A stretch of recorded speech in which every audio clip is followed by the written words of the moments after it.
Bonsoir à tous, j'espère que vous allez bien. Bienvenue au culte d'aujourd'hui.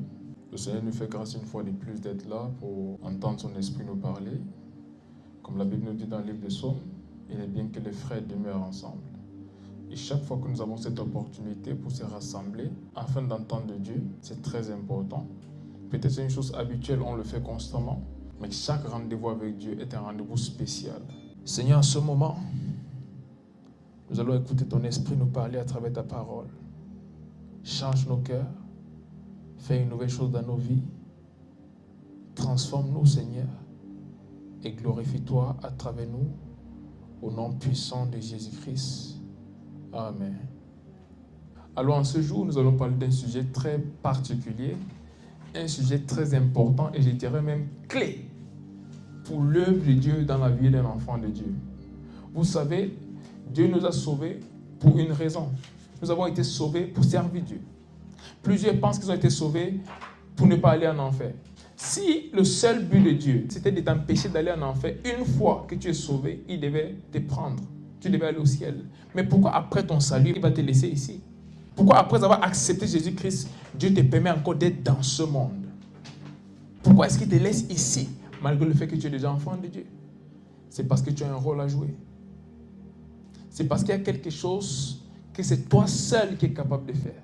Il y a cette chose-là que le ciel a prévue et elle sera faite à travers toi. Dans d'autres termes, toute personne ici-bas est une personne que Dieu veut utiliser. Il y a quelque chose que Dieu veut faire dès ta vie. Aujourd'hui, nous allons parler de ce qu'il faut pour être utilisé par Dieu. Plusieurs prient, Seigneur, utilise-moi. Seigneur, fais de moi ce que tu veux. Seigneur, envoie-moi aux nations. Seigneur, fais de ma vie ce que tu as prévu. Oui, il veut bien le faire. En fait, c'est sa volonté parfaite de t'utiliser. C'est dans sa volonté parfaite de t'utiliser. Mais il y a des choses qu'il faut pour qu'il puisse t'utiliser. Il y a une chose avec Dieu, c'est qu'il peut utiliser n'importe qui. Il est vraiment prêt à utiliser n'importe qui. Parce qu'il est un Dieu qui est spécialisé dans le fait de prendre des hommes qui ne sont rien et faire d'eux des très grandes personnes. Et faire d'eux des merveilles pour le monde. De prendre des personnes au plus bas et les amener au plus haut. C'est sa spécialité. Mais il y a quelque chose qu'il attend des personnes qu'il va utiliser. Et aujourd'hui, nous allons voir certaines de ces choses que Dieu regarde avant d'utiliser un homme. Toutes ces choses sont des différents points, mais elles viennent toutes d'une même chose. Donc il y a une chose clé que Dieu regarde lorsqu'il veut utiliser une personne. Actes chapitre 1, du verset 21 au verset 26. Actes chapitre 1, du verset 21 au verset 26. Il est écrit: il faut donc que parmi ceux qui nous ont accompagnés tout le temps, que le Seigneur Jésus a vécu avec nous. Depuis le baptême de Jean jusqu'au jour où il a été enlevé du milieu de nous, il y en ait un qui nous soit associé comme témoin de sa résurrection. Ils en présentèrent deux, Joseph appelé Barsabas, surnommé Justus, et Matthias. Puis, il fit recette de prière. Seigneur, toi qui connais les cœurs de tous, désigne lequel de ces deux tu as choisi, afin qu'il ait part à ce ministère et à cet apostolat, que Judas a abandonné pour aller en son lieu. Ils tirèrent au sort et le sort tomba sur Matthias, qui fut associé aux 11 apôtres. Amen. Je veux que nous prêtons attention au verset 24. Et l'on fit alors cette prière. Toi, Seigneur, tu connais le cœur de tous les hommes. Désigne toi-même celui de ces deux frères que tu as choisi. Toi, Seigneur, tu connais le cœur. Pas tu connais sa façon d'être engagé. Pas tu connais le montant des dîmes qu'il donne. Pas tu connais le fait qu'il chante très bien. Pas tu connais le fait qu'il soit éloquent. Non, tu connais le cœur. Pour que Dieu puisse t'utiliser, la chose qu'il regarde, c'est ton cœur. Et lorsqu'on dit le cœur, on ne parle pas de cette partie du corps qui pompe le sang, mais on parle de tes motifs. Qu'est-ce qui te motive à vouloir servir Dieu? Quel est le contenu de ton cœur? Pourquoi est-ce que tu veux servir Dieu? L'un des plus grands problèmes de l'Église aujourd'hui, c'est que nous avons plusieurs personnes qui veulent servir Dieu, mais qui n'ont pas les cœurs des serviteurs. Il y avait deux personnes. Il faut dire, bon, entre vous deux, on va voter. On verra quelle personne aura plus de votes et on va amener cette personne à nous rejoindre en tant qu'apôtre. Mais au lieu de faire cela, ils ont prié. Pourquoi est-ce qu'ils ont prié? Parce que c'est Dieu qui devait décider. Mais Dieu devait décider en se basant sur quelque chose, sur le contenu de leur cœur. Ils étaient deux. Ils ont accompagné Jésus-Christ dès le début de son ministère jusqu'à la fin. Donc c'était des personnes qui, en d'autres termes, ont sacrifié. Elles ont marché avec Dieu. Elles ont fait beaucoup de choses avec Dieu. Mais pourquoi jusque-là, on ne dit pas, bon, tous les deux ont été là, donc on peut choisir n'importe lequel des deux. C'est encore important pour eux de prier et demander au Seigneur de sonder les cœurs. Aussi longtemps que tu n'as pas un cœur de serviteur, c'est impossible que Dieu t'utilise. Aussi longtemps que tes motifs ne sont pas corrects selon le plan de Dieu, il ne peut t'utiliser même s'il veut le faire. Et c'est ça qui empêche à plusieurs jeunes d'être utilisés par Dieu. C'est ça qui empêche à plusieurs chrétiens d'être utilisés par Dieu. Ils veulent servir Dieu, mais pour quelle raison? Il y a des personnes qui sont pasteurs aujourd'hui parce qu'ils ont essayé toute autre chose dans la vie, ça n'allait pas, et ils se sont découragés et ils viennent pour servir Dieu parce que c'est une façon de gagner leur vie en fait. Il y a des personnes qui servent Dieu parce qu'ils n'ont rien d'autre à faire. Il y a des personnes qui servent Dieu parce qu'elles veulent être vues. Il y a des personnes qui désirent les dons de l'esprit pour manifester comme ça. Jamais on voit voici une personne très spirituelle. Des personnes qui désirent le don de guérison pour démontrer la puissance, pour être vue comme une personne qui guérit. Des personnes qui disent Seigneur, utilise-moi, pas parce qu'elles voient les âmes dehors qui vont aller en enfer, mais parce qu'elles veulent être ce grand bishop ou cette grande femme de Dieu. Quels sont tes motifs? Pourquoi est-ce que tu es là? Parce que Dieu veut bien t'utiliser. Ça, c'est une vérité. Il veut t'utiliser. Mais aussi longtemps que tes motifs ne sont pas alignés à son plan parfait, il ne pourra le faire. Même s'il a envie de t'utiliser, il ne pourra pas. La Bible dit plusieurs sont appelés, mais peu sont choisis. Dieu les choisit en se basant sur le contenu de leur cœur. Ils ont marché avec Jésus-Christ pendant des années. Mais malgré ça, il fallait regarder leur cœur. C'est vrai, ils marchaient avec Jésus-Christ, mais pour quelle raison? D'ailleurs, l'un des disciples de Jésus-Christ a été disqualifié à cause de la posture de son cœur, à cause du contenu de son cœur. La Bible dit, même parmi les disciples, il était le trésorier, il était celui qui gardait l'argent que Jésus-Christ recevait pour le ministère. C'était Judas qui gardait les sous du ministère. Mais la Bible dit, il volait de ce qu'il gardait. Il était l'un des apôtres, l'un des piliers de l'Église, l'un des membres pour un mouvement glorieux. Nous sommes aujourd'hui les fruits du sacrifice des apôtres et des prophètes. La Bible nous dit le corps de Christ est bâti sur la fondation des apôtres et des prophètes. Donc Judas, normalement, faisait partie de ces apôtres. Mais qu'est-ce qui a fait en sorte que Judas s'est disqualifié? Son cœur. Il marchait avec Jésus-Christ comme les autres apôtres, mais il avait d'autres intentions. Oh, l'homme-ci, il fait des miracles. L'homme-ci, on le suit beaucoup. Il y a trop de foule derrière lui, sûrement l'argent va entrer. Et si je garde l'argent, je vais puiser de là. Son but n'était pas gagner des âmes. Son but n'était pas que le plan de Dieu soit accompli, non. Lui, il voulait juste gérer l'argent. Comme ça, de temps à autre, il va retirer quelque chose. C'est vrai, tu es là, tu pries, Seigneur, utilise-moi. Tu passes sur les 100 jours de jeûne et plusieurs jours de ceci et de cela. Et parfois, tu te dis, mais Seigneur, malgré tout ce que j'ai fait, pourquoi est-ce que je ne vois pas l'onction dans ma vie? Pourquoi je ne vois pas cette manifestation dans ma vie? Pose-toi la question, quels sont mes vrais motifs? Pourquoi est-ce que je vais être utilisé par Dieu? Il y a plusieurs personnes qui prient, Seigneur, aide-moi à passer à un autre niveau. Elles font des prières, Seigneur, aide-moi à passer à un autre niveau. Plusieurs personnes font cette prière-là. Et tous les jours, c'est comme si elles ne bougent pas. Et se demandent pourquoi. La vraie question doit être, pourquoi est-ce que je vais passer à un autre niveau? C'est quoi mon but de vouloir passer à un autre niveau? Est-ce pour glorifier Dieu à un autre niveau? Ou est-ce pour que je sois vu de façon plus grande? Est-ce pour que les gens puissent voir que voilà, finalement, on a eu ce gars-là qui devait venir. C'est lui le vrai sauveur. Et c'est toi qui dois être visible. Ou tu veux que Jésus-Christ soit visible à travers toi? En cette génération, Jésus-Christ lève une armée. Et c'est une armée pour lui qui va prêcher sa parole et qui va conduire cette dispensation jusqu'à son retour. Mais combien de personnes sont prêtes à avoir des vrais motifs, à avoir des motifs qui sont dans le plan de Dieu? Combien de personnes sont prêtes à avoir des cœurs qui sont disposés à servir Dieu pour ce qu'il est? Pas pour leurs propres projets qu'elles ont et qu'elles utilisent l'église de Dieu comme un moyen de satisfaire leurs propres besoins. Mais qu'elles viennent là-bas parce qu'elles voient le fardeau de Dieu. Les âmes perdues, des personnes à gagner à Christ, des gens qui souffrent. Le don de guérison, par exemple, ça opère par la compassion. Quand tu vois des malades, est-ce que ça te fait mal? Est-ce que ça te fait mal? Ou tu désires le don de guérison comme ça, lorsque tu vas venir quelqu'un est malade, tu dis out! La personne guérit sur place, on dit waouh, le gars, c'est vraiment son don là, c'est extraordinaire. Peut-être c'est la raison pour laquelle jusqu'ici ça n'opère pas dans ta vie. Parce que Dieu n'est pas là pour nourrir ton orgueil. Dieu est là pour se glorifier et rendre les hommes contents. Plusieurs personnes vont avoir accès à des choses cachées de Dieu lorsqu'ils vont changer les motifs de leur cœur. Seigneur, toi qui connais le cœur de tous les hommes, désigne toi-même celui de ces deux frères que tu as choisi. Ils ont tous été appelés, mais là il fallait choisir. Plusieurs sont appelés, mais peu sont choisis. Et Dieu les choisit en fonction des motifs de leur cœur, en fonction de leur motivation. Qu'est-ce qui les motive à suivre Jésus-Christ? Qu'est-ce qui les motive à venir à l'église tous les jours? Qu'est-ce qui les motive à vouloir servir? Qu'est-ce qui les motive à montrer même cette humilité? Qu'est-ce qui les motive? Quelle est ta motivation? Ce moment-là est venu encore où Jésus-Christ recrute plusieurs, où plusieurs vont être ajoutés au nombre de ceux qui vont porter ce flambeau de l'évangile en ces fins de temps. Et le ciel demande une fois de plus, j'ai besoin d'un serviteur qui ira pour nous. Une fois de plus, le ciel fait ce cri-là. Qu'est-ce qu'on va envoyer et qui ira? C'est la requête du ciel en ce moment. Et pourtant tu es là, je suis là. Et vous savez quelque chose? Si tes motifs ne sont pas corrects, si ton cœur n'est pas correct, si ton désir n'est pas aligné au plan de Dieu, malgré la disponibilité physique, il ne pourra pas t'utiliser. Il faut être disponible au niveau de ton cœur.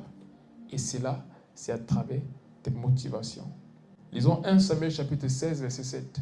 1 Samuel chapitre 16, verset 7. Et l'Éternel dit à Samuel, ne prends point garde à son apparence et à la hauteur de sa taille, car je l'ai rejeté. L'Éternel ne considère pas ce que l'homme considère. L'homme regarde à ce qui frappe les yeux, mais l'Éternel regarde au cœur. L'Éternel ne regarde pas ce que l'homme considère.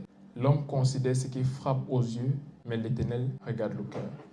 Une fois de plus, le cœur. Le prophète Samuel est l'un des plus grands prophètes de tous les temps. C'est même lui qui a oint le siège sur lequel Jésus-Christ s'est assis en tant que fils de David.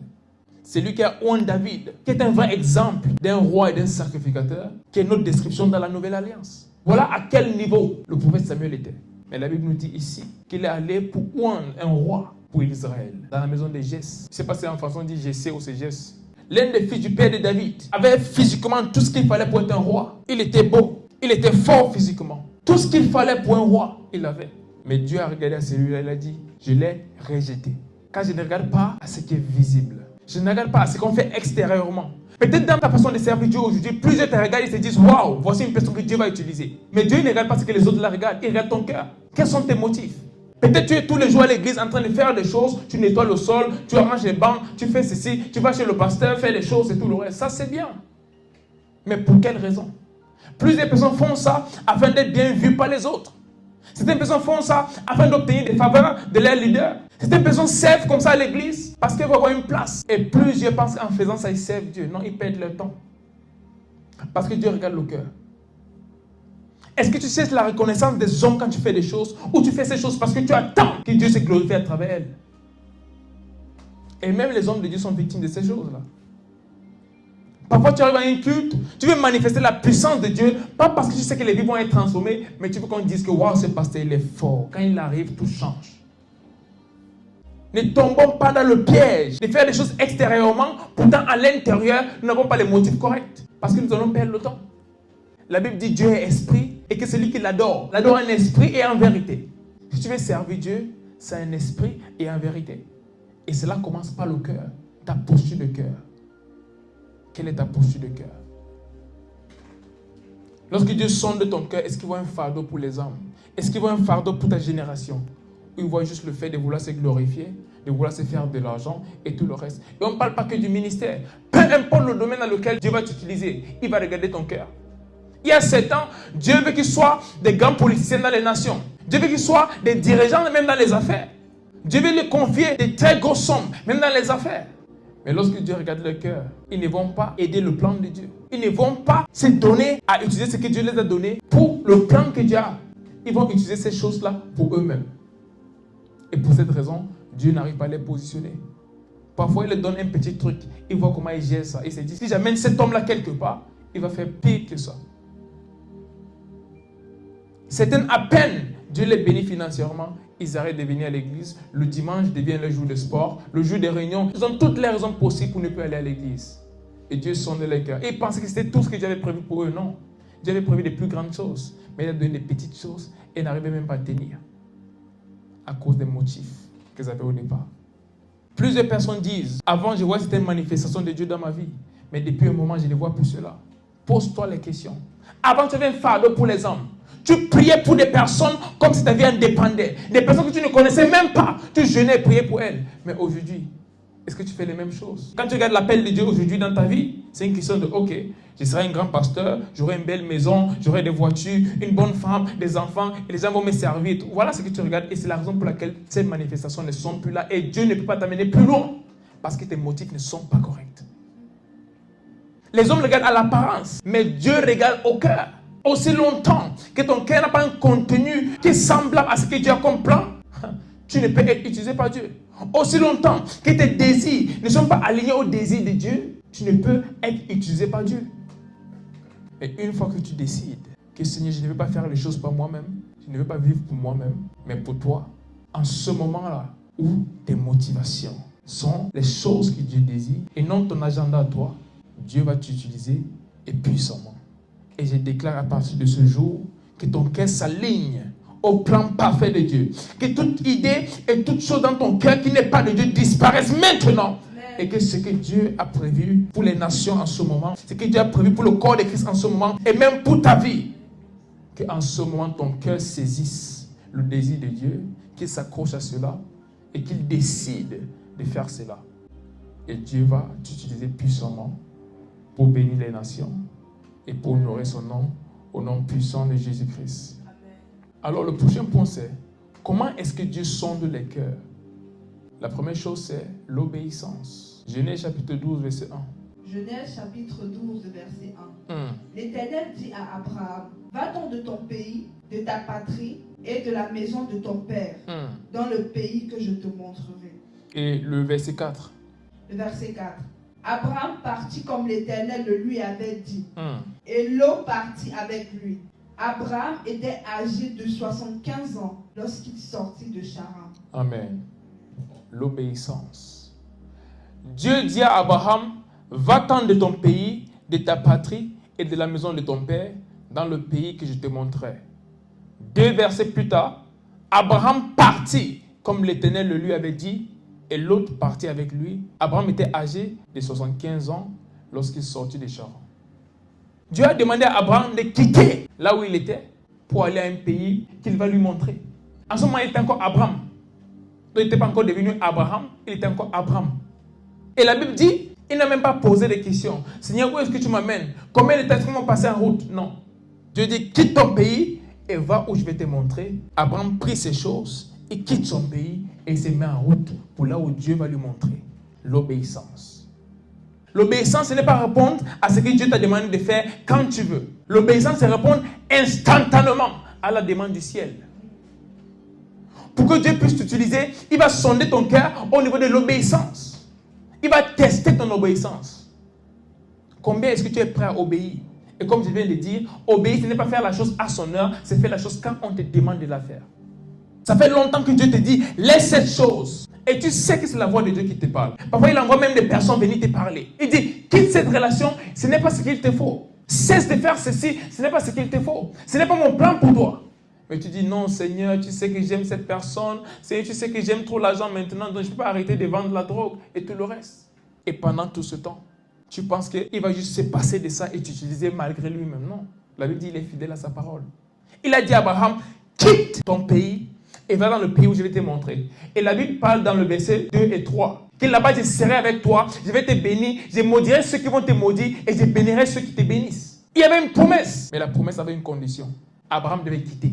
Aussi longtemps qu'Abraham restait dans la maison de son père, restait dans ce pays, il n'allait jamais devenir ce que Dieu avait dit qu'il devait devenir.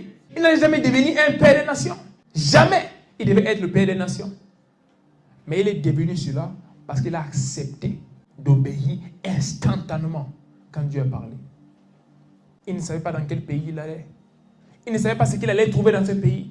Mais il a quand même laissé un pays dans lequel il a été pendant 75 ans pour aller dans un endroit qu'il ne connaît pas. L'obéissance instantanée.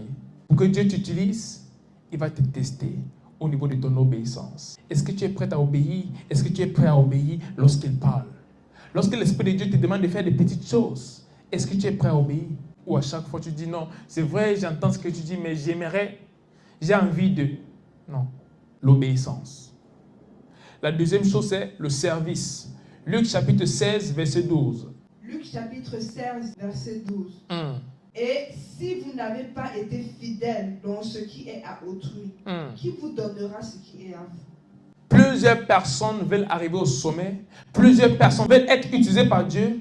mais elles ne sont pas prêtes à servir. C'est impossible que Dieu te donne des choses quand tu n'as pas été fidèle dans les choses qui appartiennent à une autre personne.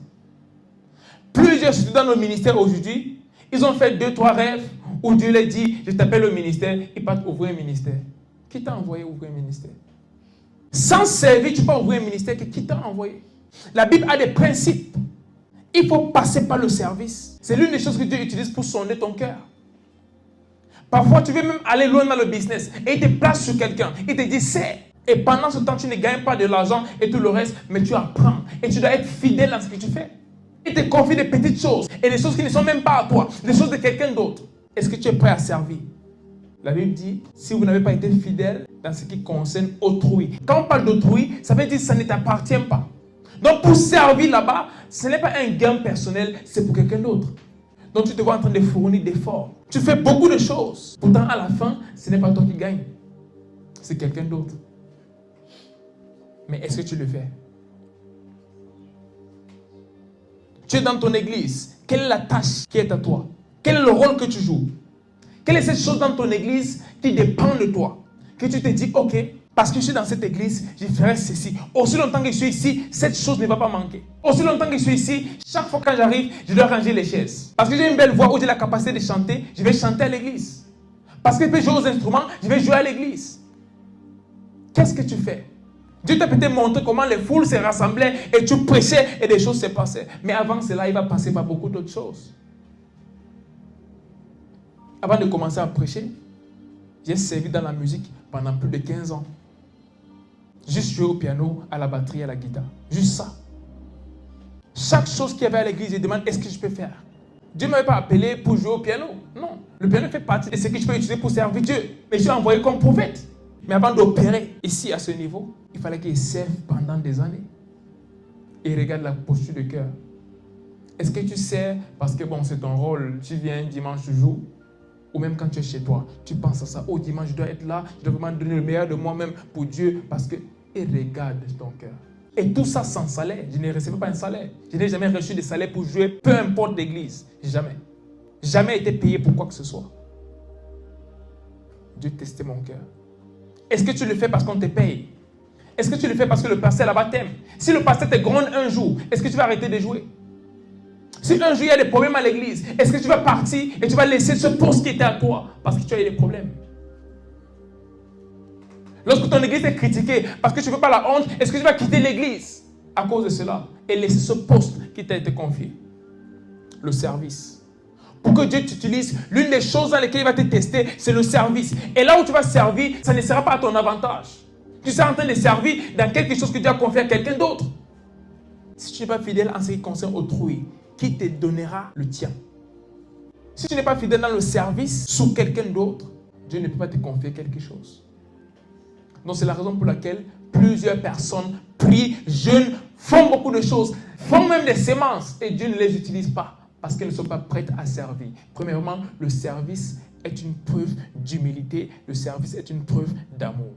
Et plusieurs personnes ne sont pas prêtes à servir et c'est la raison pour laquelle Dieu n'est pas prêt à les utiliser. Malgré son désir de les utiliser, il ne peut pas. Avant d'avoir ce qui est à toi, il faut être fidèle à servir dans ce qui a été confié à d'autres personnes. Ce n'est pas juste en termes de ministère, même dans les affaires. Tu vas aller loin dans les affaires, tu connais les hommes d'affaires autour de toi. Est-ce que tu es déjà allé un jour quelque part et dit, messieurs, laissez-moi servir, qu'est-ce que je peux faire dans votre entreprise? Pas pour être payé, laissez-moi juste faire quelque chose.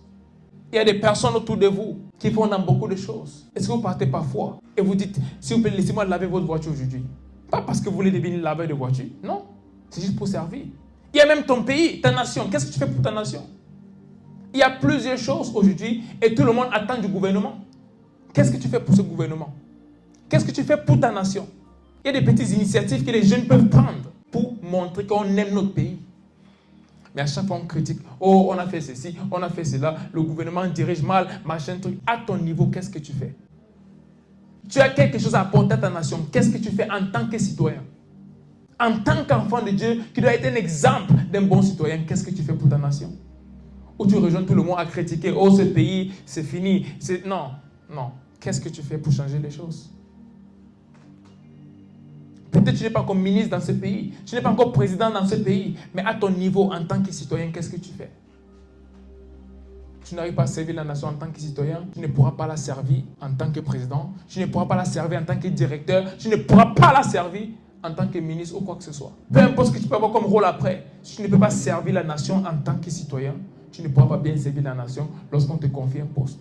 Et peut-être c'est la raison pour laquelle Dieu ne te confie même pas ce poste. Peut-être c'est la raison pour laquelle, là où tu es, Dieu ne t'élève pas. Il y a des personnes, elles ont même déjà commencé à servir. Mais avec quelle attitude? Avec beaucoup de nonchalance. Et se disent, bon, en tout cas, c'est pas ma chose, même si ça se gâte, c'est pas mon problème. C'est pas mon entreprise, donc même si on fait des bêtes, c'est pas mon argent, c'est l'argent du boss. Il a beaucoup d'argent, donc même si je viens au travail, mais je ne fais pas ce qu'il faut, c'est pas grave, je m'en fous, c'est pas mon argent. On va bien payer à la fin du mois. Et tu penses qu'avec ça, Dieu va t'amener loin? Non, il ne peut pas. Celui qui n'est pas fidèle dans ce qui est à autrui, qui lui donnera le sien? Tu sais, dans un ministère, et tu attends jusqu'à le pasteur est là, tu fais des choses, quand il n'est pas là, tu t'en fous, tu fais n'importe quoi. Et tu penses que c'est le pasteur qui va te récompenser. Non, il ne peut pas, c'est Dieu. Et Dieu regarde ce que tu fais quand personne ne voit. Le service. Servir, avoir un cœur de serviteur. Notre génération est remplie d'orgueilleux qui veulent aller loin. La Bible dit Dieu résiste les orgueilleux. Aussi longtemps que tu n'as pas l'humilité de servir, tu ne vas nulle part dans cette vie. Absolument nulle part. Il n'y a personne qui monte dans cette vie sans le service. Et pas n'importe quel service. Servir avec la bonne attitude.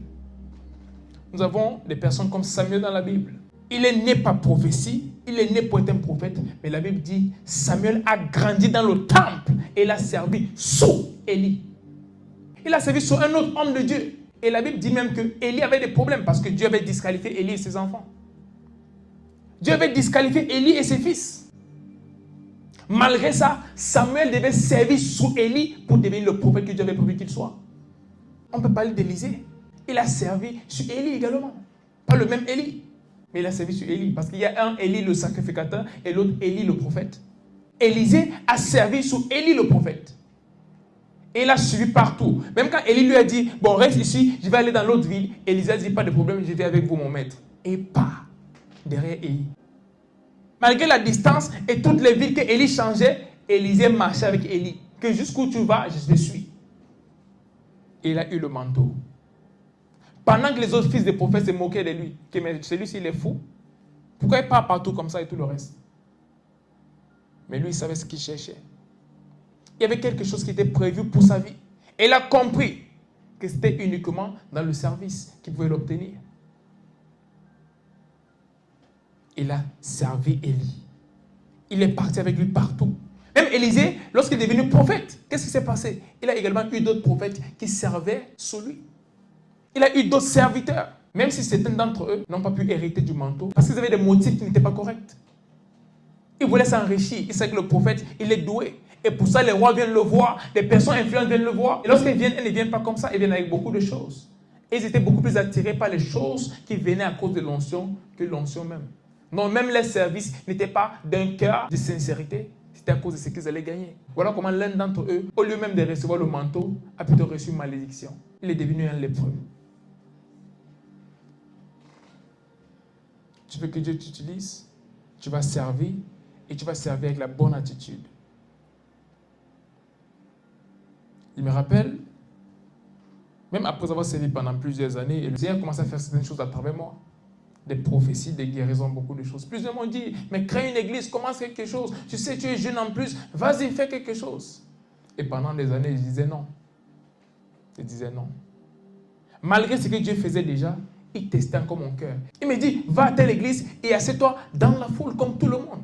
J'étais déjà ordonné prophète, j'étais déjà ordonné au ministère. Mais il me dit, va là-bas, assieds-toi. Et lorsqu'il y a quelque chose à faire, il lui demande, est-ce qu'il peut jouer au piano? Ils disent oui, je vais jouer au piano. Étant déjà ordonné. Pendant des années, Dieu m'a dit, ne dis pas à quelqu'un que tu es prophète, quoi que ce soit. Arrive comme un membre de l'église, assieds-toi. Et s'il y a quelque chose à faire, si on veut balayer le sol, prends le balai. Si on veut jouer au piano, joue au piano. Si on te demande de faire quelque chose, fais la chose.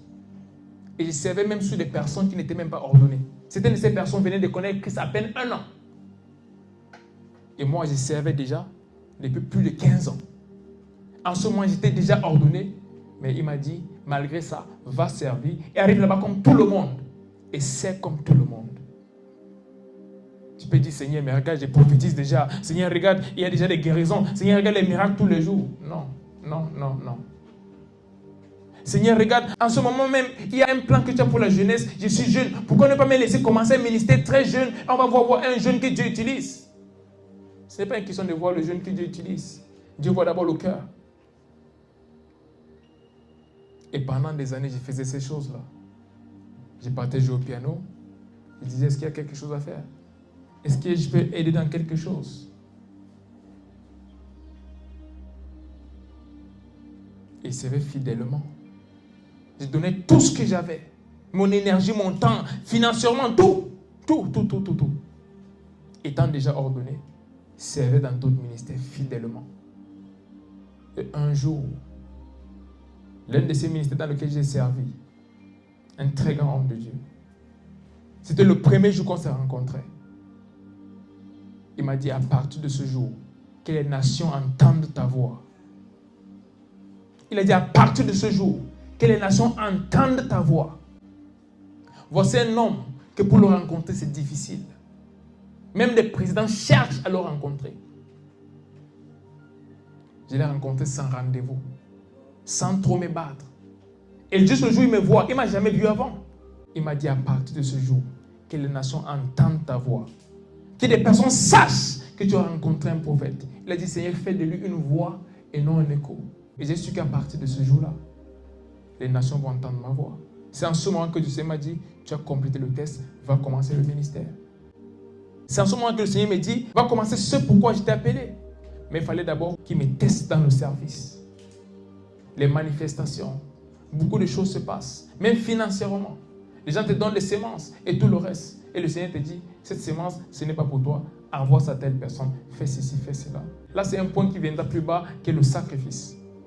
Mais il fallait servir fidèlement dans ce qui concerne quelqu'un d'autre, afin que Dieu puisse m'envoyer faire ce qu'il a prévu que je fasse. La troisième chose, c'est la fidélité. Luc chapitre 16, verset 10. Luc chapitre 16, verset 10. Celui qui est fidèle dans les moindres choses l'est aussi dans les grandes. Et celui qui est injuste dans les moindres choses l'est aussi dans les grandes. Amen. Celui qui est fidèle dans les moindres choses l'est aussi dans les grandes. Et celui qui est injuste dans les moindres choses l'est aussi dans les grandes. Ça vous parle de l'histoire de quelqu'un? Joseph. Joseph a été vendu par ses frères pour être un esclave en Égypte. Étant en Égypte, qu'est-ce qu'il a fait? Étant chez Potiphar en tant qu'esclave, la Bible dit qu'il était fidèle là-bas. Il servait là-bas chez Potiphar. Et la Bible nous dit clairement que Joseph était un bel homme. Et pour cette raison, même l'épouse de son maître désirait coucher avec lui. Mais Joseph n'était pas juste fidèle à son travail, il était également fidèle à son maître. Au point où même quand son épouse a demandé à coucher avec Joseph, il a dit non. C'est ça la fidélité. Respecter la personne lorsqu'elle est là et quand elle n'est pas là. Faire la chose que tu dois faire quand les gens te regardent ou pas. Si coucher avec elle, personne ne devait savoir. Mais c'était un test.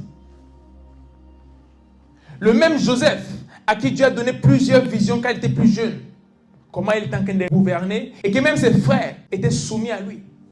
Son père et sa mère se prosternaient devant lui. Le même Joseph-là, quitte de la maison de son père, se retrouve dans un trou. Il est sorti du trou, on le vend comme esclave, et de là-bas, il est accusé faussement, il va en prison. Et tout ça, il continue à servir Dieu. La Bible nous parle du fait qu'il a interprété des rêves, même en prison. Son don, c'était des rêves et l'interprétation des rêves. Il pouvait dire, Seigneur, mais tu m'as montré des grandes choses, et tout ce que j'ai, c'est ce don. Et non seulement j'ai ce don, mais maintenant j'ai le don, et je suis en prison pour une chose que je n'ai pas faite. Seigneur, tu es méchant. Mais qu'est-ce qu'il a fait? Il est resté fidèle. Même en prison, il est resté fidèle au Dieu qui l'a envoyé. Il pouvait dire, Seigneur, mais je n'ai rien fait, je ne suis même pas coupable. Je suis allé donner à manger à mes frères, ils m'ont pris, ils m'ont jeté dans un trou, ils m'ont sorti du trou, ils m'ont vendu en tant qu'esclave. Ici, chez cet homme, il travaille fidèlement et sa femme vient de m'accuser. Et là, on m'envoie en prison, pourtant je n'ai rien fait. Dieu, tu n'es pas un bon Dieu. Dieu, tu es méchant. Mais malgré ça, il est resté fidèle à Dieu. Il est resté fidèle à chaque maître sous qui il a travaillé en tant qu'esclave. Et la Bible dit, à cause de cela, ses maîtres prospéraient. Potiphar prospérait à cause de la présence de Joseph dans sa maison. Et cette prospérité venait de sa fidélité envers son Dieu et envers ce qu'il avait à faire. Cette prospérité venait de sa fidélité envers son Dieu et envers ses maîtres. Il était esclave, malgré ça, il n'a pas dit, bon, je suis esclave, donc je me fâche contre mon maître ou je ne fais pas ce qu'il faut. Étant esclave, il a toujours été fidèle envers son maître au point de décliner l'offre de la maîtresse. Juste parce qu'il voulait honorer son maître et lui être fidèle. Il a certes été jeté en prison. Et même là-bas, il a continué à être fidèle parce que la Bible nous dit, là-bas, il a été fait le chef des prisonniers. Même étant là-bas, s'il a été fait le chef, c'est parce qu'il était fidèle dans les petites choses qu'on lui donnait. Si on dit, laver la prison aujourd'hui, quand c'est le tour de Joseph, il n'y aura pas d'histoire, il va le faire. Étant un prisonnier qui était innocent, il était fidèle à Dieu, il était fidèle à ceux qui lui confiaient des rôles. Et la Bible dit, un jour est arrivé où Pharaon avait un rêve que personne ne pouvait interpréter. Et là, c'est lui qui avait même oublié Joseph. Parce que Joseph avait interprété son rêve en prison. Et ça s'est fait exactement comme il avait donné l'interprétation. Et celui-là, lorsqu'il est sorti, il a oublié Joseph. Mais ce jour est arrivé où le ciel s'est souvenu de lui. Et parce que le ciel s'est souvenu de lui, Pharaon a eu un rêve. Et non seulement Pharaon a eu un rêve, mais ce jour-là, celui qui l'avait oublié s'est souvenu qu'il y a un homme dans la prison qui sait interpréter des rêves. Et là, on l'a appelé. Et de prendre soin des choses que Potiphar, en tant qu'un esclave, et en prison, en tant que chef des prisonniers, il a commencé à gérer l'Égypte en tant que premier ministre dans un pays étranger. Il est resté fidèle malgré tout ce qu'il a traversé. Est-ce que tu es capable de rester fidèle envers Dieu malgré les choses que tu traverses? Est-ce que tu es capable de rester fidèle à ces personnes sous qui Dieu t'a placé? Peut-être tu n'es pas traité de la meilleure des façons, mais Dieu ne regarde pas ça. Il regarde la posture de ton cœur pendant que tu fais ce que tu fais. Tu n'es peut-être pas bien traité, mais est-ce que tu restes fidèle malgré ça? Dans cet endroit où tu sers, peut-être dans un ministère, il y a peut-être certains problèmes, mais est-ce que tu restes fidèle? Est-ce que tu restes fidèle? Premièrement à Dieu et deuxièmement envers ceux sur qui tu sers. Tu es marié, est-ce que tu es fidèle à ta femme? Est-ce que tu es fidèle à ton époux? Ou tu te dis, bon, elle ne saura pas, je vais quand même le faire derrière, personne ne saura, on va cacher ça. Mon mari ne saura pas, est-ce qu'on peut vérifier ça? Il ne saura pas, donc je ne vais pas faire des choses derrière son dos. Est-ce que tu es fidèle? C'est peut-être ça qui empêche à Dieu de t'utiliser. Tu vas dire, ok, non, ce n'est pas l'œuvre de Dieu, c'est mon foyer. Non, même avec ton foyer, Dieu va tester ta fidélité. Dieu va tester ta fidélité. Parce qu'il regarde le cœur. Si tu es capable de faire ça à ton foyer, tu peux faire ça avec son œuvre. Si tu es capable de tromper ton mari et tromper ta femme, tu es capable de faire beaucoup d'autres choses. Si Dieu te confie ces choses-là, Dieu regarde ta fidélité dans tout. Et c'est l'une des choses clés qu'il regarde avant de t'utiliser. La quatrième chose, c'est l'honneur. 1 Samuel chapitre 24, verset 6. On va accélérer un petit peu. 1 Samuel chapitre 24, verset 7. Et il dit à ces gens, que l'Éternel me garde de commettre contre mon Seigneur, louant de l'Éternel, une action telle que de porter ma main sur lui, car il est loin de l'Éternel. Que quelqu'un dise l'honneur. David avait été choisi comme le nouveau roi. Non seulement il a été choisi, mais l'huile avait même déjà coulé sur sa tête. Il a été oint comme le nouveau roi d'Israël. Mais malgré cela, Saül a tenté de le tuer plusieurs fois. Et voici une opportunité que David a eue pour tuer Saül et prendre le pouvoir. Même ces hommes ont dit, finalement, le Seigneur t'a livré Saül. Et David a dit, loin de moi de toucher à loin de l'Éternel. Et l'Éternel me garde de commettre contre mon Seigneur, loin de l'Éternel, une action telle que de porter ma main sur lui, car il est loin de l'Éternel. Voici une personne que Dieu a disqualifiée. Dieu a dit à Saül, je ne suis plus avec toi. Dieu a disqualifié Saül parce qu'il a désobéi contre Dieu. Et il a oint David comme le nouveau roi. Mais malgré ça, David honorait toujours qui Saül était. Il honorait toujours la personne de Saül. Saül avait péché contre Dieu et pour cela il a été disqualifié. Mais malgré ça, David a toujours honoré et l'a vu comme loin de l'Éternel. Et même en ce moment où David avait l'opportunité de prendre sa vie, parce que Saül cherchait à prendre la vie de David. Malgré le fait que la vie de David était en danger, il a dit ça c'est loin de l'Éternel, je ne peux le toucher. Quel niveau d'honneur! La Bible nous dit, Saül était possédé par un esprit. Et lorsque cet esprit le saisissait, on amenait David et David jouait à la harpe et l'esprit la partait. Non seulement honorer Saül par le fait de ne pas mettre sa main sur lui, mais il partait même jouer à la musique pour Saül, pour que les mauvais esprits qui le tourmentaient partent. David est un homme qui a compris le principe de l'honneur. Voilà pourquoi Dieu l'a élevé encore et encore. David était un homme qui avait compris le principe de l'honneur. Voilà pourquoi Dieu pouvait l'utiliser. Il savait que même si cette personne n'est plus la personne que Dieu utilise en ce moment, mais la main de Dieu a été sur cette personne. Cette personne était là avant moi. Cette personne avait cette chose avant que je ne l'aie. Même si j'ai cette chose maintenant, mais elle avait avant. Plusieurs arrivent même dans le ministère et n'arrivent pas à respecter ceux qui sont là, peut-être parce qu'ils ont des dons.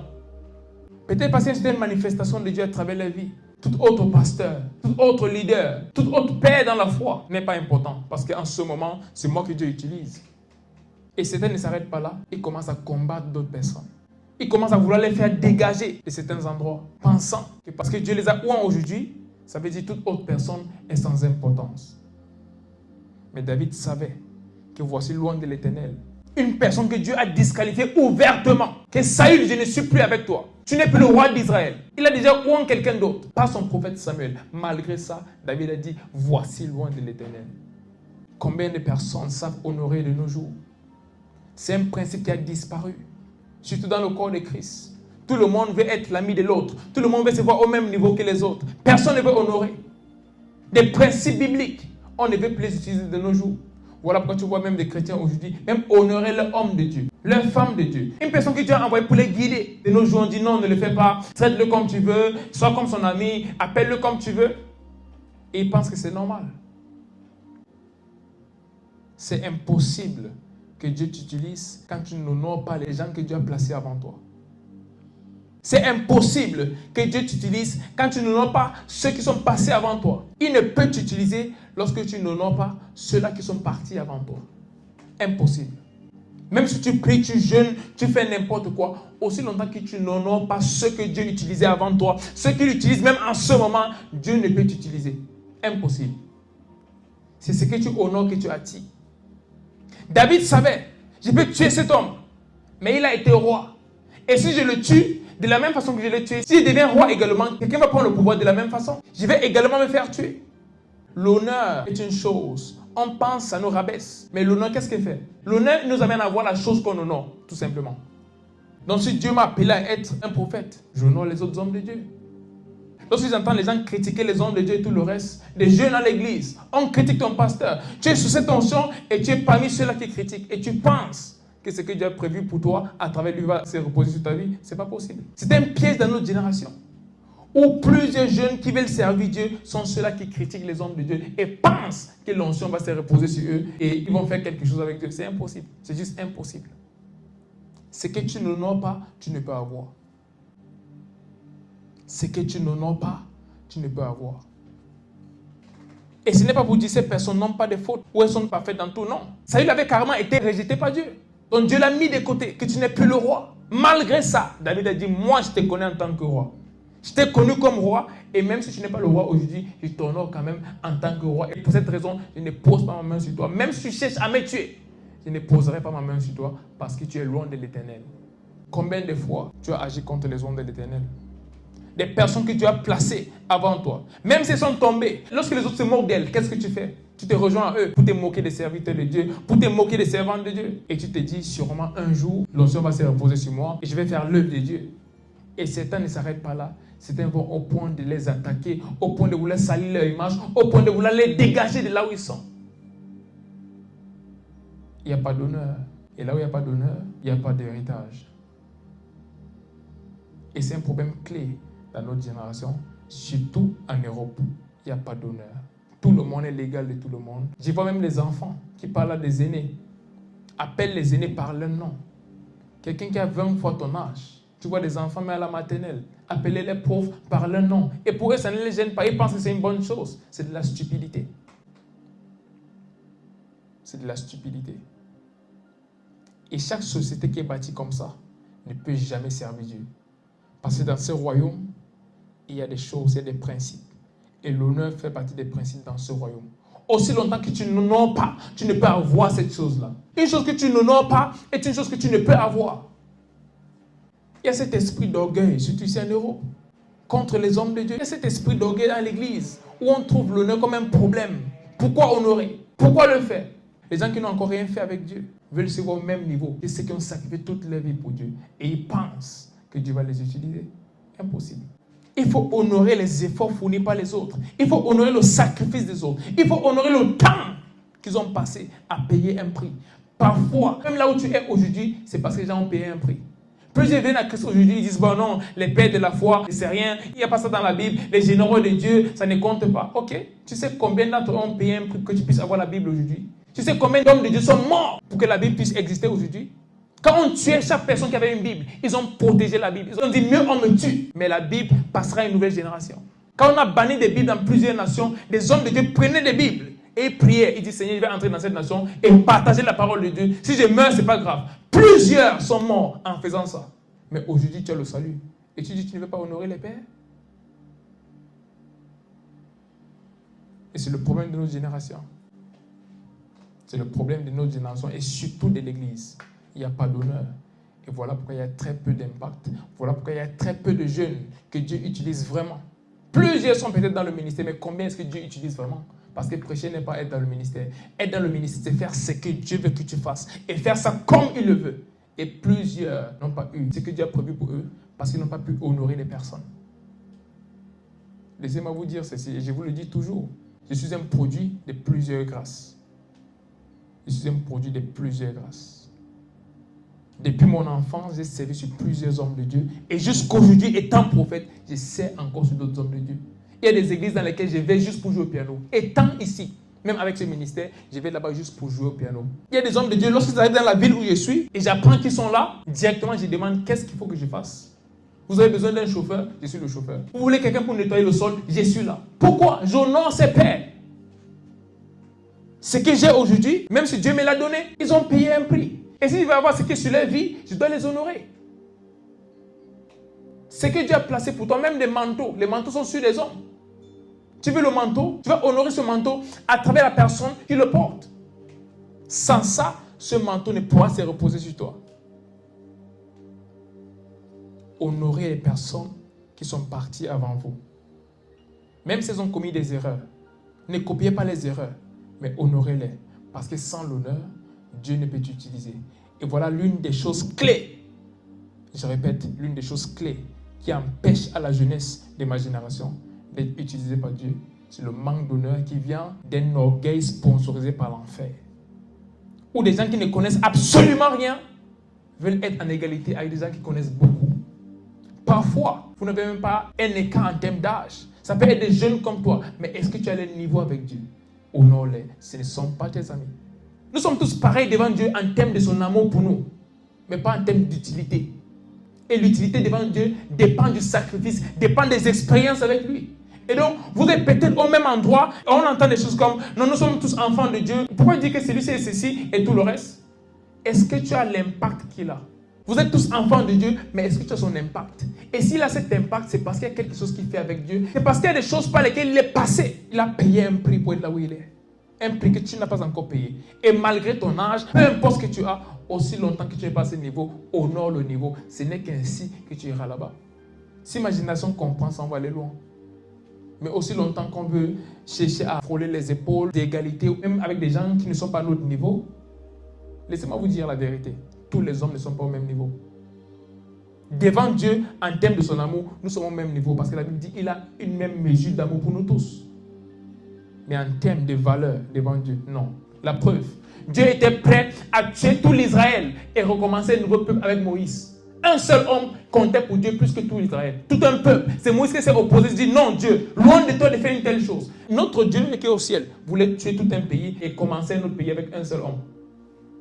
Ça veut dire que Moïse avait plus de valeur aux yeux de Dieu que tout le peuple d'Israël. Honore, honore et honore, et tu iras loin. Si tu apprends à honorer, le Seigneur va t'utiliser. La cinquième chose, c'est le sacrifice. On va lire de Genèse chapitre 22, à partir du verset 1 au verset 3. Genèse chapitre 22, à partir du verset 1 au verset 3. Après ces choses, Dieu mit Abraham à l'épreuve et lui dit, Abraham, et il répond, me voici. Dieu dit, prends ton fils, ton unique, celui que tu aimes, Isaac, va-t'en au pays de Moria, et là, offre-le en holocauste sur l'une des montagnes que je te dirai. Abraham se leva de bon matin, sella son âne et prit avec lui 2 serviteurs et son fils Isaac. Il fendit du bois pour l'holocauste et partit pour aller au lieu que Dieu lui avait dit. Amen. Et le verset 9 et 10. Verset 9. Lorsqu'il fut arrivé au lieu que Dieu lui avait dit, Abraham, il leva un autel et rangea le bois. Il lia son fils Isaac et le mit sur l'autel par-dessus le bois. Puis Abraham étendit la main et prit le couteau pour égorger son fils. Seigneur Jésus-Christ. Est-ce que vous savez qui est Isaac pour Abraham? Isaac est la promesse de Dieu pour Abraham depuis plusieurs années. Dieu a promis à Abraham, je vais te donner un fils. Et à travers ce fils, tu deviendras le père des nations. Donc Isaac était la promesse de Dieu pour Abraham. Mais même après avoir reçu la promesse de Dieu qui est Isaac, Dieu a demandé à Abraham de sacrifier Isaac. Et Abraham n'a pas dit, Seigneur, mais tu m'avais dit c'est la promesse. Pourquoi tu veux reprendre ta promesse? Abraham a pris Isaac. Il allait le lier sur l'autel qu'il a bâti. Et il a tendu le couteau pour l'égorger. Même si physiquement, il n'a pas égorgé, parce que Dieu a envoyé un ange l'empêcher de le faire et a donné un autre animal pour le sacrifice. Mais dans son cœur, il avait déjà sacrifié Isaac. Plusieurs personnes ne vont pas loin avec Dieu parce qu'elles veulent servir Dieu selon ce qui les plaît. Elles veulent servir Dieu selon leurs conveniences. Elles veulent faire uniquement ce qui les plaît. Vous pensez qu'Abraham était très content lorsqu'il partait sacrifier Isaac? Non. Il n'était pas content. Mais c'était un sacrifice. C'est ça un sacrifice. Le roi David a dit, je ne vais pas offrir à mon Seigneur une chose qui ne me coûte rien. Pour que ça soit un sacrifice, ça doit te coûter. Quelle est cette chose coûteuse que tu fais pour Dieu? Quelle est cette chose coûteuse que tu as perdue juste pour servir Dieu? Qu'est-ce que tu as laissé de très important par rapport à toi-même pour servir Dieu? Quelle est cette chose dans ta vie qui était très chère et que tu as mis de côté parce que tu veux servir Dieu? Quelle est la chose très chère que tu mets à la disposition de Dieu? Le sacrifice. Si c'est un sacrifice, c'est parce que ce n'est pas facile. Ça va te coûter quelque chose. Ça va te faire mal. Dieu va te dire, laisse cet endroit où tu es à l'aise, dans la ville, et va commencer le ministère dans un village. Est-ce que tu es prêt à faire ça? Comme il a dit à Abraham, laisse ton pays, quitte la maison de ton père et va dans un endroit que je vais te montrer. Si l'endroit que Dieu veut lui montrer est pire que l'endroit où il était, il va faire quoi? Prends ton fils, ton seul fils Isaac, que tu aimes, et va le sacrifier. Et Abraham a pris Isaac. Il est parti sacrifier. Qu'est-ce que tu as sacrifié pour Dieu juste ici? Qu'est-ce que tu as abandonné pour ta marche avec Christ? Quelles sont ces choses qui sont difficiles à faire, mais que tu fais avec joie, juste parce que tu veux que l'œuvre de Dieu avance, juste parce que tu veux que le plan de Dieu puisse s'accomplir? Quelle est cette chose coûteuse que tu fais pour Dieu? Dans le service, les dons, beaucoup de choses qu'on peut faire. Mais plusieurs disent non, je ne vais pas le faire. Je préfère faire ceci. Comment est-ce que j'aurai ceci à faire? Et l'église a besoin de telle chose. Et je vais laisser ce qu'ils ont à faire pour aller faire la chose de l'église. Non. Et pendant ce temps, il prie, Seigneur, utilise-moi, envoie-moi aux nations, fais les grandes choses avec moi. Il ne peut pas. Dieu a besoin d'une jeunesse qui est prête à se sacrifier. Que tu sais que normalement, je dormais 8 heures par nuit. Mais là, il y a des jeunes à sauver, je dois prier pour leurs âmes. Tu commences à dormir 5 heures et tu prends 3 heures dans la prière. Qu'il y a des traités à imprimer. Comme je vous dis toujours, l'évangile est gratuit, mais le moyen de le propager ne l'est pas. Il y a des sorties d'évangélisation, des campagnes d'évangélisation qu'il faut sponsoriser. Et en ce moment, lorsqu'on dit, ok, faisons ceci, est-ce que tu contribues à cela? Et est-ce que tu contribues vraiment à un point où ça te coûte? Pas venir donner le reste de ce que tu as. Quel est ton sacrifice pour l'œuvre de Dieu? Parce que Dieu regarde ça lorsqu'il veut t'utiliser. Il ne dit pas juste, ok, tu es là à l'église tous les jours. Oui, tu es là à l'église, mais quel est le rôle que tu joues? Quel est ce sacrifice qui est de toi dans ce lieu où tu es? C'est en se basant sur cela également que Dieu saura si tu as un cœur qui est destiné à le servir. Apprenons à sacrifier. Ma jeunesse n'aime pas le sacrifice. Ma jeunesse aime quand tout est convenient, quand je fais ça selon moi-même. Ma génération aime faire les choses selon elle-même et non selon Dieu. Et voilà pourquoi on ne peut sacrifier. Parce que le sacrifice, ce n'est pas selon toi, c'est selon celui qui le reçoit. Le sacrifice est fait selon celui qui le reçoit. Et c'est un sacrifice uniquement parce que ça te coûte cher. Si ça ne te coûte pas cher, ce n'est pas un sacrifice. Si lorsque ça te quitte, ça ne laisse pas un vide, ce n'est pas un sacrifice. Si tu peux facilement remplacer la chose par autre chose, ce n'est pas un sacrifice. C'est un sacrifice lorsque ça te coûte cher. C'est un sacrifice lorsque ça part, ça crée un vide. C'est un sacrifice lorsque ça part, ça fait mal. Abraham avait le fils, la promesse de Dieu pour lui. Et il l'a mené, il l'a posé sur l'autel, il a tendu le couteau pour l'égorger. Et même si physiquement Dieu l'a empêché de le faire, mais dans son cœur, il l'avait déjà fait. Apprenons à sacrifier si nous voulons être utilisés par Dieu. Comme je vous disais, en dehors du service et tout le reste que je faisais, presque tout ce qui entrait dans mes mains, Dieu me dit sacrifie ceci, sème ceci à l'église, s'immiscer dans la vie de telle personne. Même en route, je suis en train de marcher, je vois des personnes. Et tout ce qui me reste, je vais voir quelqu'un en route, Dieu me dit, descends de ta voiture et va donner les sous qui te restent à cette personne. J'ai parlé à certaines personnes, j'ai dit, un jour, j'ai rentré de l'église en Ukraine. Et je venais de faire une sémence, ma plus grosse sémence jusqu'à ce moment-là. Je venais de la faire à l'église ce jour-là. Et j'avais juste un peu d'argent qui me restait pour aller à l'école le lendemain. Et je suis arrivé à l'entrée du métro, j'ai vu cette vieille maman, elle demandait de l'argent. Normalement, tous les jours, je donnais de l'argent, mais ce jour, j'avais déjà tout donné à l'église, donc il me restait juste un peu d'argent pour mettre dans ma carte de métro afin d'aller à l'école le lendemain. Et j'entends le Saint-Esprit me dire, donne ça à cette femme. Dans ma tête, je commence à dire, non, je dois aller à l'école demain. Et c'était une bonne cause, la cause était noble. Il faut ça pour aller à l'école demain, sinon je ne pourrais pas aller. Et j'entre dans la station de métro, et le Seigneur dit, retourne donner cet argent à cette femme. Je suis sorti de la station du métro. J'ai commencé à la chercher. Elle n'était même pas très loin. Elle était juste là en train de monter les escaliers. Et j'arrive devant elle. Et je sors cet argent. Et je mets dans son gobelet. La première chose, c'est qu'il y a une joie qui m'a rempli. Quand j'ai mis ça, j'ai senti une joie et une paix en moi. Malgré le fait que je savais qu'à partir de ce moment, j'étais absolument vide, mais totalement vide. Je ne savais même pas si je pourrais aller à l'école le lendemain. Et cette maman, elle a souri, elle m'a regardé, elle a dit plusieurs choses en langue ukrainienne. Et j'ai recommencé à descendre les escaliers. Et avant de prendre le virage, je me suis juste dit, ok, je guette un coup d'œil juste pour la voir une dernière fois. Je me retourne, je ne vois personne. Une maman de son âge ne peut pas monter les escaliers aussi rapidement. Je venais juste de lui donner cela, et j'étais en train de descendre, et je me retourne, elle n'est plus là. Qui sait qui c'était? La Bible dit, nous avons eu des rencontres avec des anges sans savoir. J'ai pris le métro ce jour, de la station de métro à laquelle je suis entré, à la station de métro où se trouvait ma maison. Lorsque je suis sorti du métro, quelqu'un m'a appelé des États-Unis et m'a envoyé une somme qui était plus de 150 fois ce que j'ai mis dans le gobelet de cette maman. C'était plus de 150 fois ce que j'ai donné à cette personne.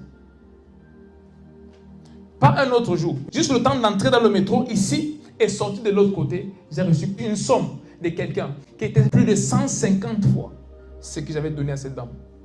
Mais il fallait d'abord le faire. C'était tout ce que j'avais. J'avais une bonne raison d'ailleurs. Comment j'irai à l'école demain? C'est une bonne cause. Je ne te demande pas d'aller prendre ton argent de l'école et donner à des personnes. Mais je te demande d'écouter la voix du Saint-Esprit quand il te demande de sacrifier. Sacrifie. Obéis et fais-le. Obéis et fais-le.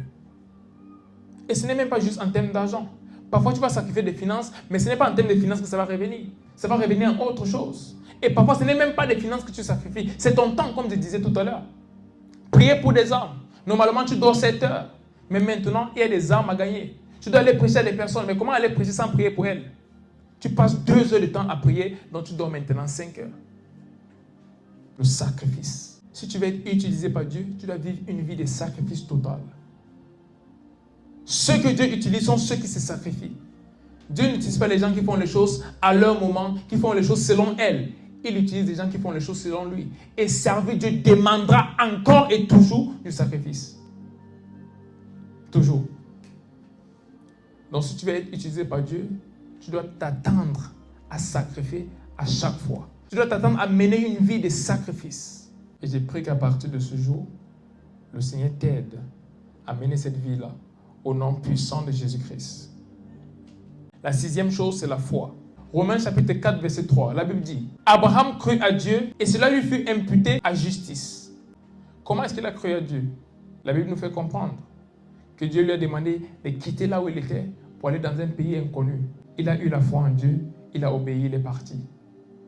Dieu lui dit, prends ton fils Isaac et sacrifie-le en holocauste. Abraham a cru en Dieu et il a pris Isaac pour aller le sacrifier. Il avait la foi. Plusieurs aujourd'hui n'arrivent pas à servir Dieu parce qu'il manque un certain niveau de foi. La Bible dit qu'il nous a été donné une mesure de foi. Mais plusieurs n'exercent pas leur foi. Leur foi reste une théorie.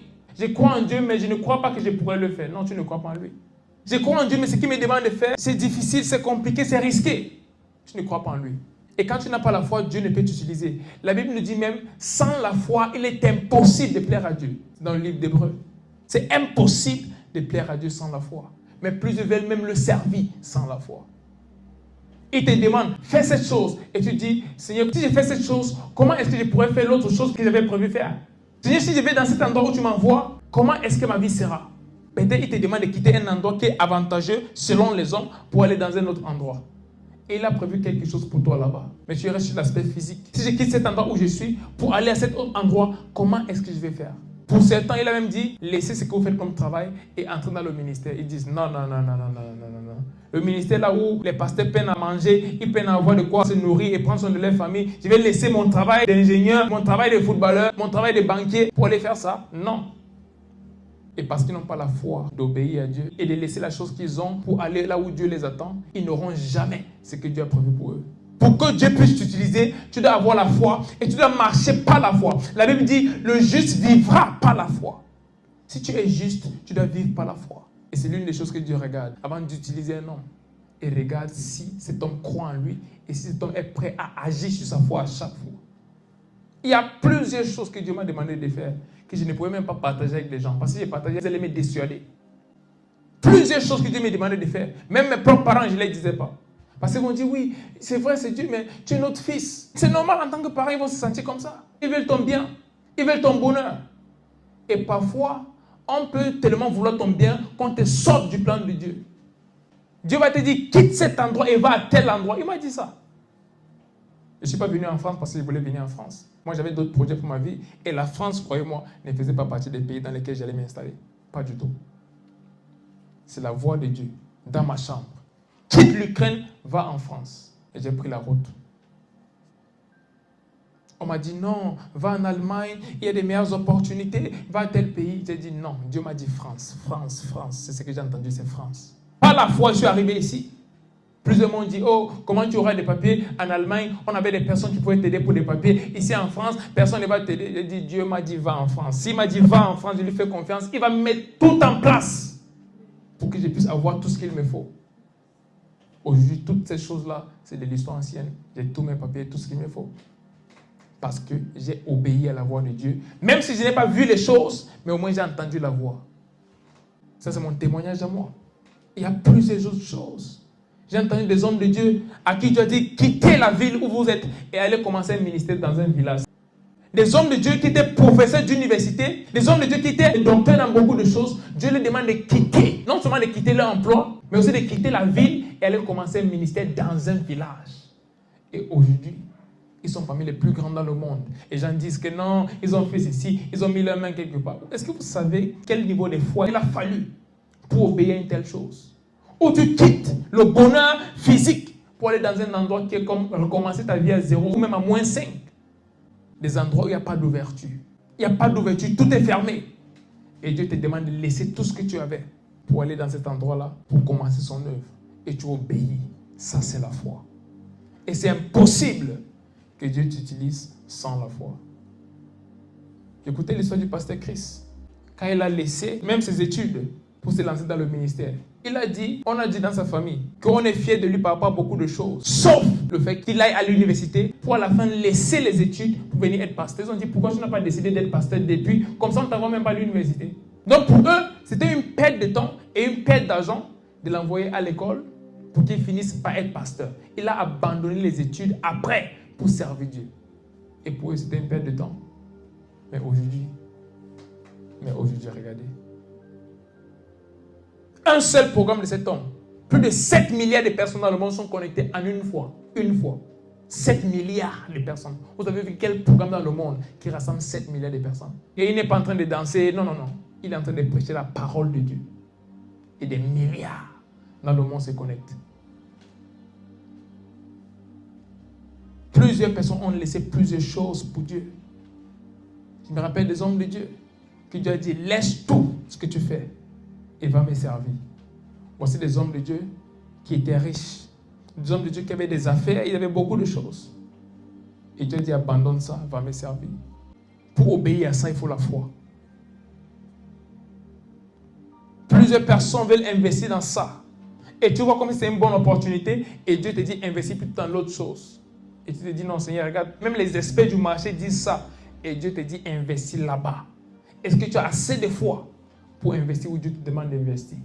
Et quand tu le fais, tu vois sa gloire.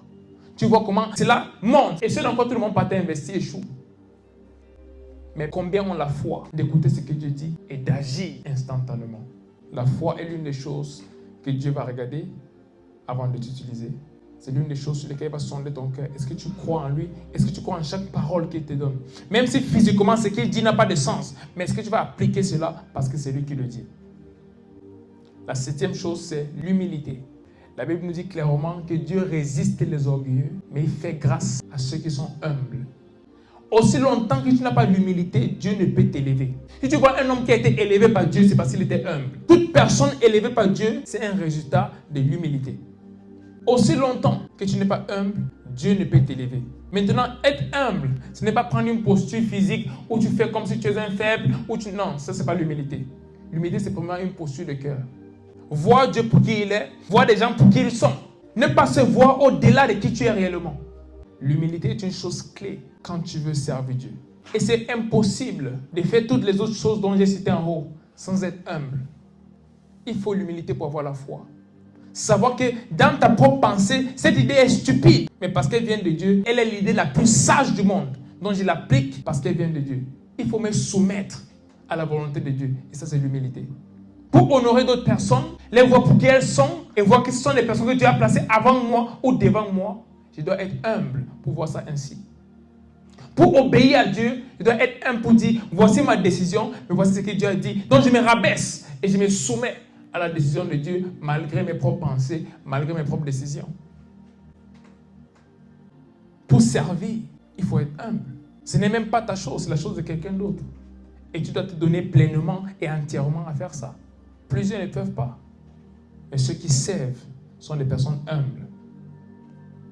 Et la dernière chose, qui n'est pas la dernière tout entièrement, mais la dernière pour nous, qui est notre 8e point, c'est la persévérance. Luc chapitre 8. Luc chapitre 8, verset 43.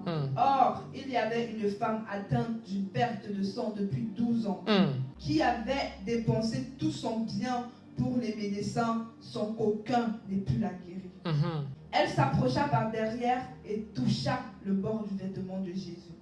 Au même instant, la perte de sang s'arrêta. Amen.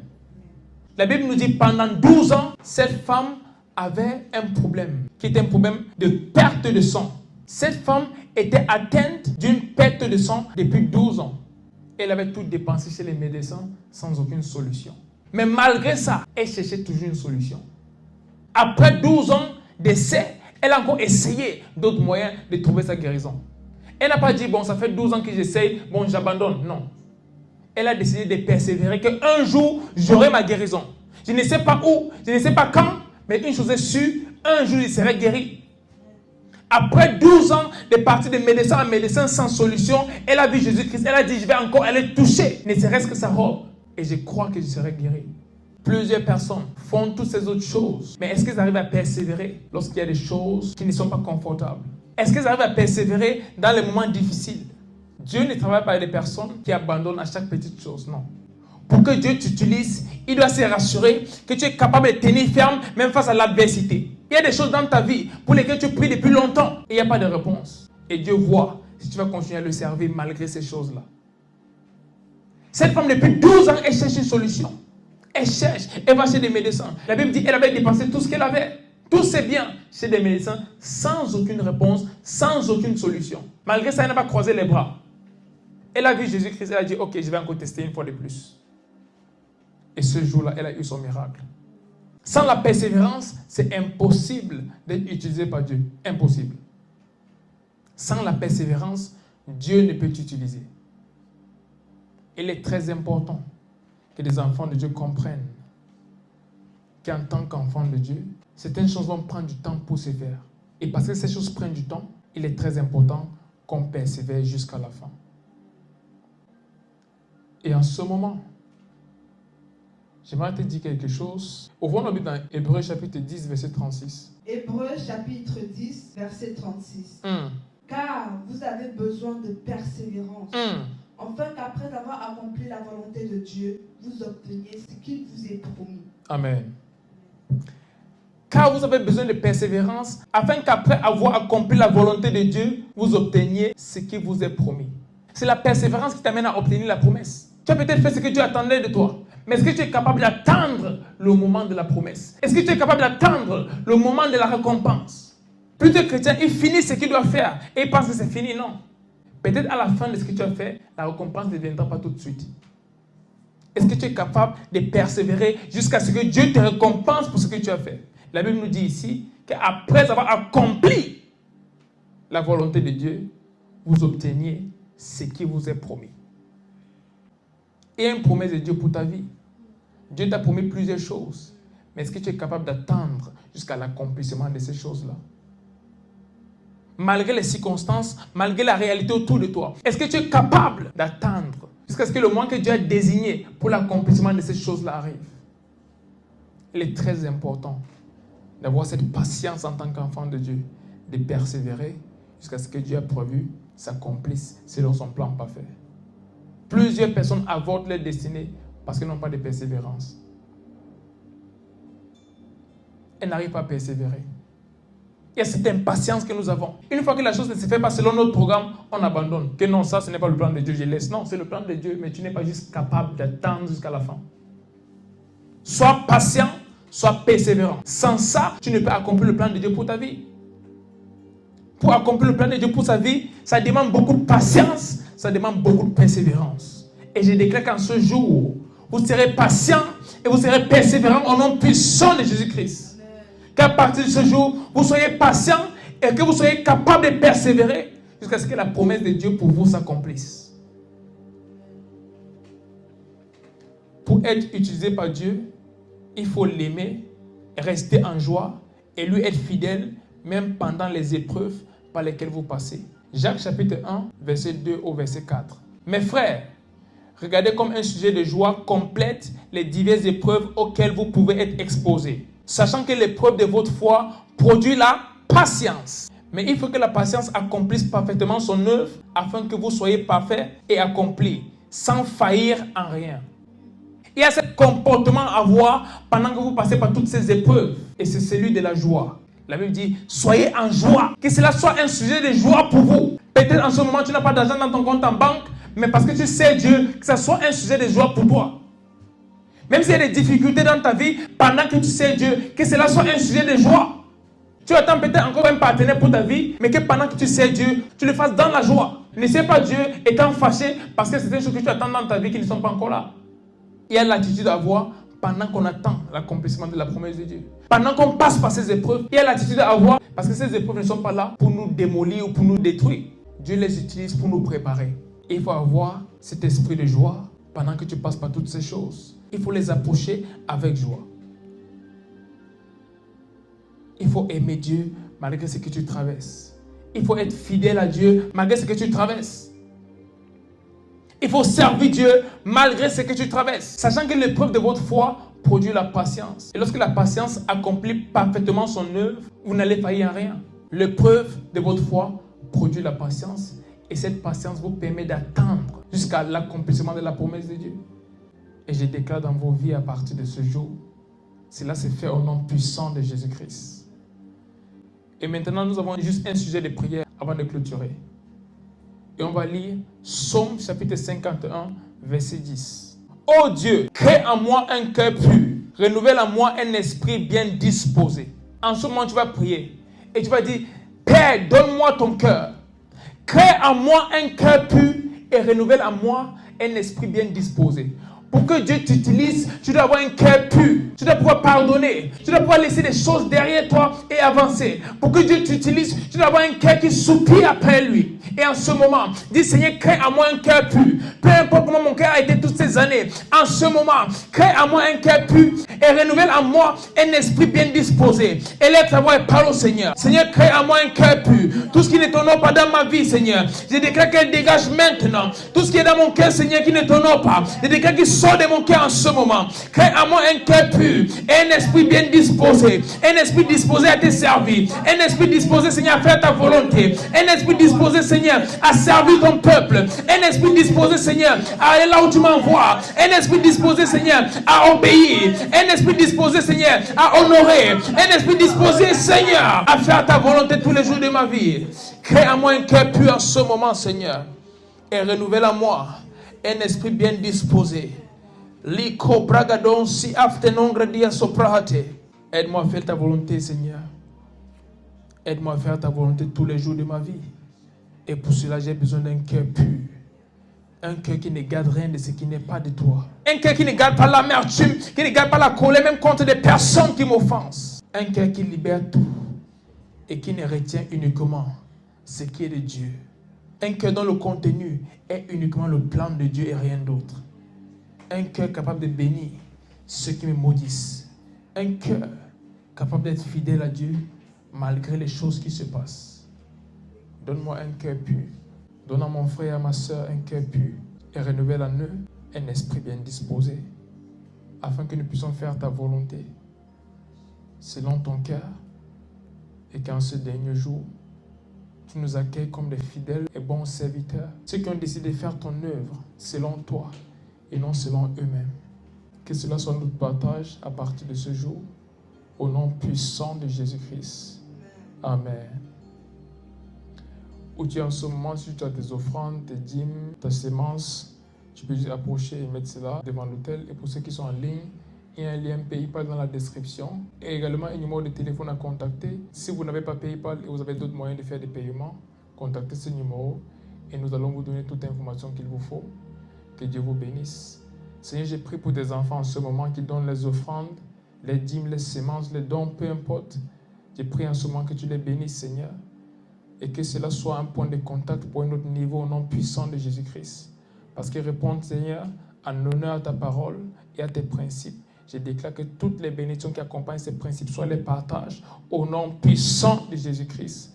Et je déclare que, Seigneur, ce que nous récoltons soit multiplié et utilisé pour ton œuvre uniquement, rien d'autre, pour ta gloire et pour la joie de ton peuple, au nom puissant de Jésus-Christ. Je prie en ce moment que le culte se termine, Seigneur, que tu accompagnes chacun chez lui, sain et sauf. Et Seigneur, que cette parole demeure dans nos cœurs et qu'elle porte du fruit, afin que nous puissions être des personnes qui te représentent au nom puissant de Jésus-Christ. Donne-nous des cœurs de serviteurs, des cœurs de personnes que tu peux utiliser.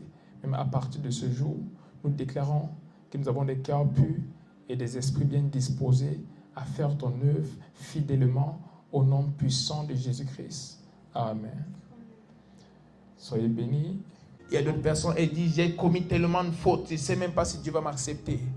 Mon cher, ma chère, c'est exactement pour cela qu'il est mort.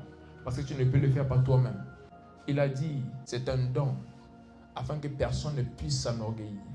Il t'offre cela, il a pris ta place. Toutes ces choses sales que tu penses avoir fait, il a pris ta place et ces choses sont maintenant attribuées à lui. Et il t'a donné sa sainte nature. Et tout ce qu'il te demande de faire, c'est de dire, Seigneur Jésus-Christ, je t'accepte dans ma vie en ce moment, comme mon Seigneur Sauveur. Sois le roi de ma vie, guide-moi selon ta parole et amène-moi à marcher selon ton esprit. À partir de ce moment, tu es une nouvelle créature. Tu n'as pas besoin de plus que ça. Plusieurs personnes pensent, non, je dois me battre pour devenir meilleur. Après, je vais venir à Dieu, il va voir que je me suis battu, alors il va m'aider. Ah non. Avant de finir tes battre, tu seras peut-être plus en vie. Mais c'est pourtant simple. Tu peux l'accepter tout de suite dans ton cœur, comme ton Seigneur, comme ton Sauveur. Et à partir de ce jour, ta vie ne sera plus jamais la même. Et si tu es là, tu m'écoutes, et tu veux donner ta vie à Christ en ce moment, récite juste cette prière après moi. Merci Seigneur. Merci pour ton amour. Je te remercie pour ma vie. Je crois en ce jour que tu es mort sur la croix pour mes péchés. Et 3 jours après, Dieu le Père t'a ressuscité d'entre les morts. Je confesse que tu es Seigneur et Sauveur de ma vie. Et par la foi, je reçois le don de la vie éternelle. Merci Seigneur, car les choses anciennes sont passées. Et voici toutes choses sont devenues nouvelles. Merci Seigneur, car je suis né de nouveau. Et je reçois la grâce pour vivre pour toi tous les jours de ma vie et pour accomplir ta volonté parfaite pour moi. Je suis transformé par ta parole. Je suis guidé par ton esprit. Et je marche intimement avec toi jusqu'à la fin de mes jours. Et lorsque tu reviendras, je serai parmi ceux-là qui iront au ciel pour demeurer avec toi pour toujours. Au nom puissant de Jésus-Christ. Amen. Félicitations à toi si tu as fait cette prière. À partir de ce jour, tu es un enfant de Dieu. Tu es né de nouveau, né par l'Esprit de Dieu. Cherche une église où tu es. Cherche une église qui enseigne la parole de Dieu et les voies de Dieu. Va y demeurer pour être enseigné la parole de Dieu afin de grandir dans la connaissance de sa personne et de ses voies. Et à partir de ce moment, beaucoup d'autres choses vont se mettre en place. Beaucoup de choses vont changer. Mais pour toute personne qui a reçu Christ à travers ceci, écrivez juste un message sur WhatsApp pour qu'on puisse prier avec vous. Peu importe dans quel pays, dans quelle ville vous êtes. Le numéro qui est dans la description, écrivez juste à ce numéro et nous allons prier avec vous et vous donner quelques conseils pour débuter votre vie avec Christ. Et je prie que le reste soit excellent pour vous au nom puissant de Jésus-Christ. Amen.